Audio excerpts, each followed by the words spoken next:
Oh hey, didn't see you over there. Welcome to Little Bear. Here at Little Bear, we've always been about equipping our fans, customers, and baristas to brew the best coffee, no matter the situation. Today we're going to be brewing with the cult classic, the Chemex. Yes, you may have seen it before in such feature films as 1959's classic Pillow Talk, Hubba Hubba, or perhaps it's the mediocre comedy Friends. Whatever the case may be, we're glad you joined us. We're going to be brewing some great coffee powered by friendship.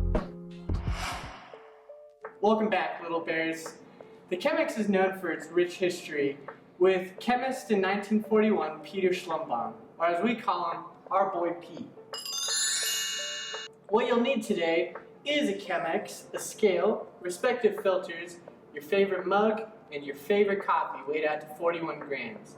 You'll also need a kettle, preferably gooseneck, and access to hot water, either stovetop, electric kettle, hot water tower, or in our case, lasers.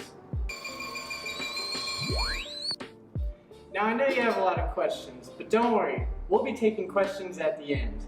Looks like we're ready to get started.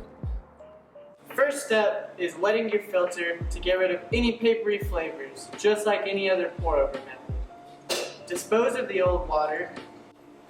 Pour your ground coffee, ground to the consistency of coarse salt. Tare your scale and begin brewing. We start with our bloom, which is twice the weight of dry coffee.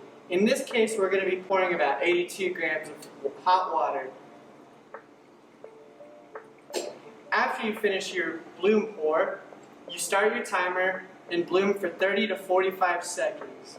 Give the coffee bed a gentle stir to make sure all of the gases of the freshly roasted coffee is released.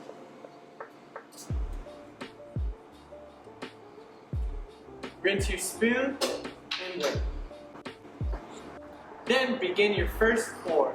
Our first pour is going to pour to 350 grams of water in total, saturating any dry coffee grounds you can see in the bed, and then waiting for 30 to 45 additional seconds until you have a 10 to 20% drainage in water. After you waited and after your water has begun to drain, you can continue a slow center pour in the center of your coffee bed to the total weight of 700 grams.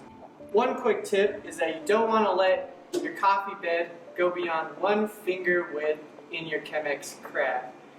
If your coffee bed gets too high, grounds get stuck to the filter, and you don't have an even extraction.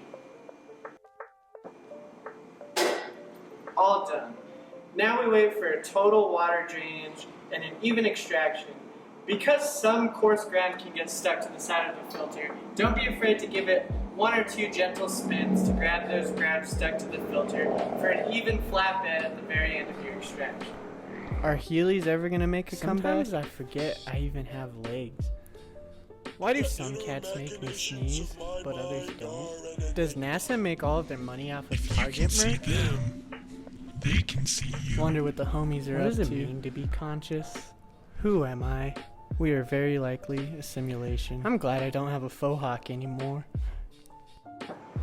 If you're expecting your extraction time to take a little longer than you want it to, you can always lift up your filter to get an increase in flow rate from your coffee bed.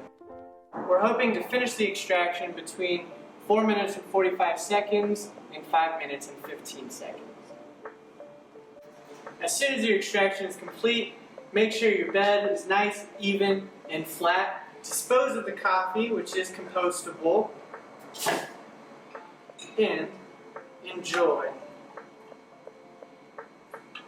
with friends or by yourself.